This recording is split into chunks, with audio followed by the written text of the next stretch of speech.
Memphis. We're extremely excited tonight. You're going to see in the program, we're welcoming one of my wonderful, wonderful colleagues from the state of Tennessee, Dr. Bethany Wiese, who is the associate professor of tuba and euphonium at Vanderbilt University Blair School of Music. We've got a great program. Thank you to the Dan Parentoni chapter at ITEA for supporting Bethany in her visit this weekend, paying for the piano player and the hotel and everything. Super glad that we have some money and help from our School of Music and our College of Communication Fine Arts to bring such wonderful guest artists. So, without further ado, I will get off the stage and let's welcome Dr. Bethany Wiese.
recital is really something.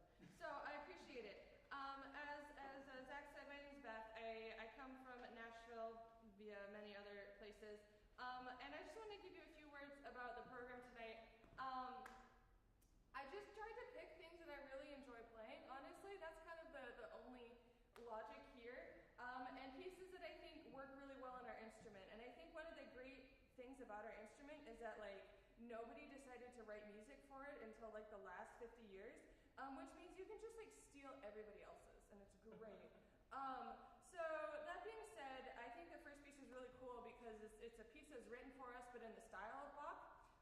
And the next piece is actually written for the tuba, if you can believe it or not. And it's by this composer, Alexei Lebedev, and lots of bass trombonists steal it, but it is actually ours. And it's a really, really beautiful romantic tuba concerto in one movement. I love it. It works really well on C tuba. I'm going to play it tonight for you on F tuba, but I think it'll probably work okay too. And I really enjoy it for its lyric capability. So thanks for being here tonight. How about some Lebedev?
interested in, multimedia and our instruments, and I decided maybe it was time that I gave it a try.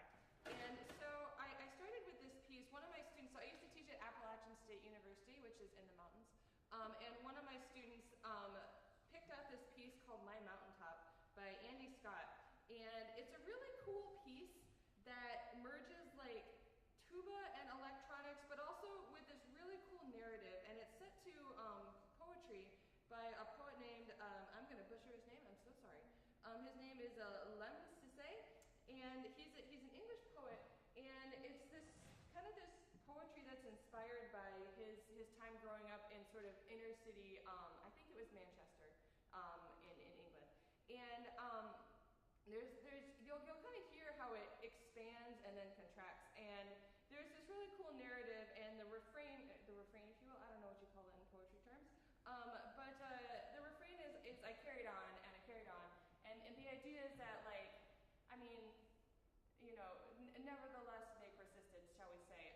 And I have had numerous students that have really enjoyed playing this piece, and so I decided maybe I should give it a shot. And it's a really cool piece because I actually think the tuba is like the least important part of this whole charade, and I invite you to listen to it that way, and listen to it really sort of, the tuba is almost sort of the illustrations to the narration that you're about to hear. And it starts with this sort of if any of you remember, none of you remember records, but there are these things called record players.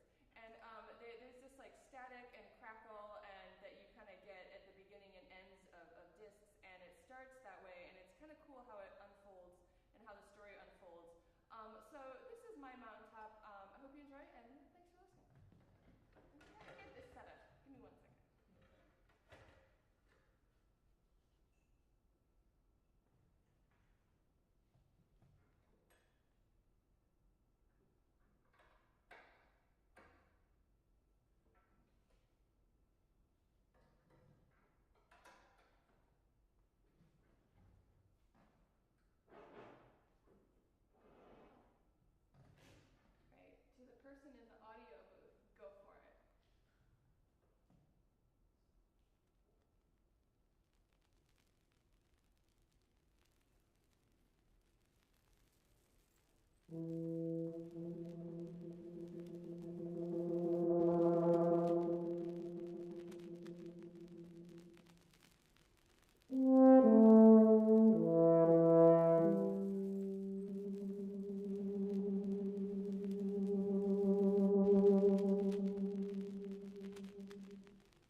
deserts, when I stood alone in storms, I carried on for a reason that I was born.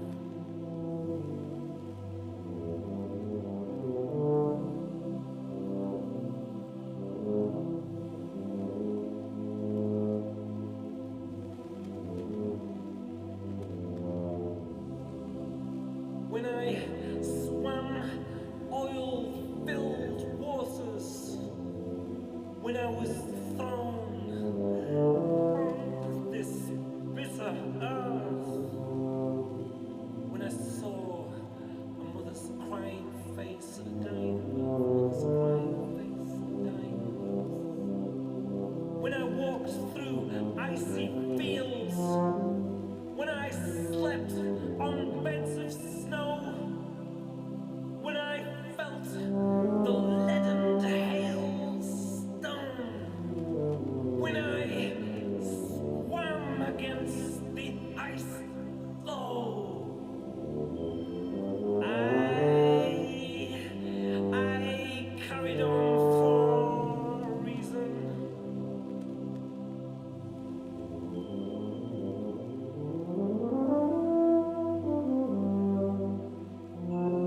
When thoughts were crucifixes, when nightmares grew from the ground, when screams were entwined in every word, every sound, every word, every sound, when wounds opened and cried salted tears, when every day passed away like it was a year, I carried on for a reason. And I would see angels playing Twister, and by the cool sky stream, I would see layers of my own tears drift past like floating packs of dreams, and I would see glistening hope in every single teardrop of pain, and I would hear the sound of music in all this falling rain. I carried on for a reason. But I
flexibility, and I think that's everything that I really love in music, is this idea that it's like intelligently unpredictable. You know, we can go one way, we can go another way, we can go both ways.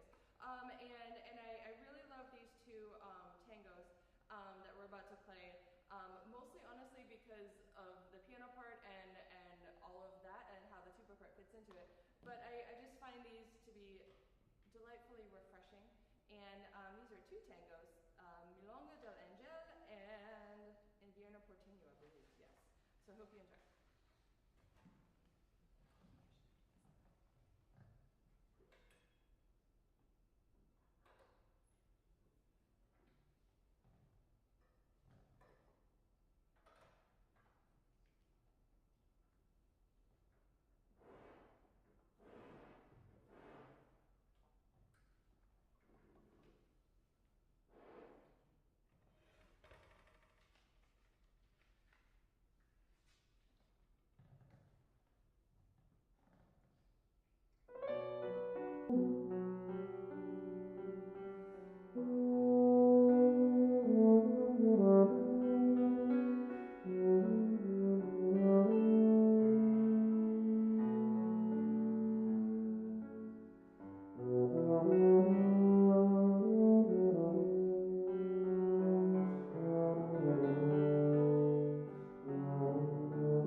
All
right, so thank you for listening. So, I have two pieces to end with, and one of them is fairly long, and one of them is really not, so don't worry about it. But before we do that, I want to take a moment to thank Jonathan, pianist extraordinaire over here. There's a lot of piano, so I really appreciate it. It's one of the things I really love about my job is I get to play basically whatever I want, whenever I want. So it's really cool like that. I highly recommend it. And getting to choose your own repertoire and just have a good time and go out and play pieces that you like and chat with people who like, I don't know, theoretically like the tuba and euphonium. It's really a treat and a joy, and it's just a chance to like, I mean, I learn a lot every time I go do these, and it's just, it makes me feel young. But anyways, the next piece is one that I've heard plenty of times, and I've never actually like thought that maybe I should try and play it, but it kind of occurred to me maybe I should. And all my students over the past 10 or so years I've been teaching, many of my students have wanted to play this piece, and again, it's one of those ones that like I was like, oh, I've never taught it, you know, that's it is what it is. So I don't know, maybe it's time to try something new. And this is the Variations on the Carnival of Venice, and it's one of those pieces that like I've always like heard and been like ha ha ha. But you know, the more I dug into it, it's a really beautiful piece of music, and it merges. You know, I think as musicians we have like two kind of facets of our brain. We have like the artist and the artisan, and it ideally we want to kind of fuse those things, and we want to hear artistry, but we need great artisanship to support that. And this has really challenged me in that regard because technique is not something that you know I grew up loving, and so it's a really interesting foray into the world of really technical playing. So anyways, here we go. Let's give it a shot. This is Fantasy and Variations on the Carnival of Venice. I'll see you at the end, I guess. Let's see. It's like 10 minutes long. Come on. Should make sure my page is on the right.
it's always kind of spontaneous, and it's just kind of a fun way to end.